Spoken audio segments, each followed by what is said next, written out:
এই স্কুলটা প্রতিষ্ঠা হয়েছে 2012 সালে কারিতাসের মাধ্যমে।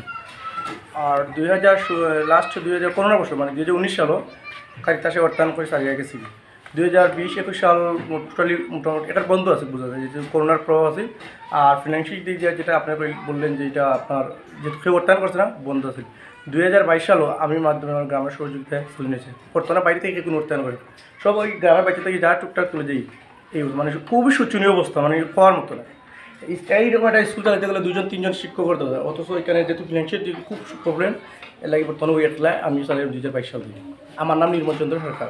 ছাত্রছাত্রীর সংখ্যা শিশু আইন যদি সহযোগ ধরি আমরা প্রায় 75+ স্টেজের বুক। আর আপনার সম্ভবত 2022-এর পরে আমরা এই কিছু টাকা পাইছিলাম। এই যে আগে এই ঘরটা আছে আস্ত ছিল না, কিছু টাকা পাইছিলাম ঘরটা আস্ত যারা ওই যে আপনার বেলকুনিটা সরকার থেকে অবশ্যই। ওই নাম্বারটা বলেন তো অবশ্যই 0173125008008। সম্মানিত দর্শক, আমি এখন উপস্থিত রয়েছি সিলেট সদর উপজেলার হালিমনগর ইউনিয়নের আলীনগর গ্রামে। এই চেঙ্গাখাল নদীর তীরবর্তী এই বিস্তীর্ণ জনপদ। এখানে কোনো ইফসলিং বা ফাঁকা এরকম কিছু না, টোটাল কাঁচা রাস্তা। মানুষের জীবনযাত্রা যে এরকম একটা পর্যায়ে, এই আমরা একটু আগে স্কুলটা পরিদর্শন করলাম। স্কুল এটা একটা প্রাইভেট স্কুল, কোন একটা সংস্থা করেছিল এই স্কুলটা। তারা এখানে ফেলে রাখা যাওয়ার কারণে গ্রামের একজন শিক্ষিত সচেতন তরুণ সেই মানুষটা নিজে থেকে উদ্যোগ নিয়ে এই এলাকার ছোটো ছোটো কিশোর যারা প্রায় বললেন যে 75 জন ছাত্রছাত্রী, তাদেরকে নিয়ে ক্লাস করতেছেন।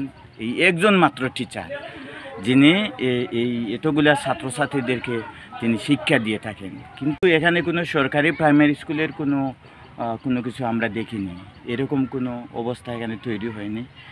সিলেট সদর উপজেলার এরকম একটা এলাকা এখনও এরকম বিস্তীর্ণ, অবহেলিত, বঞ্চিত অবস্থায় রয়েছে। এই এলাকার অসংখ্য মানুষের বসবাস, কিন্তু এটা চিন্তার বাইরে একটা।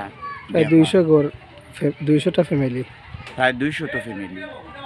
এইখানে কতটা পরিবার হবে এই এলাকায়? 40 ঘর। আর এইদিকে ইন্দুপাড়া। এখানে সরকারি কোনো প্রাইমারি স্কুল আছে? সরকারি কোনো প্রাইমারি স্কুল নাই।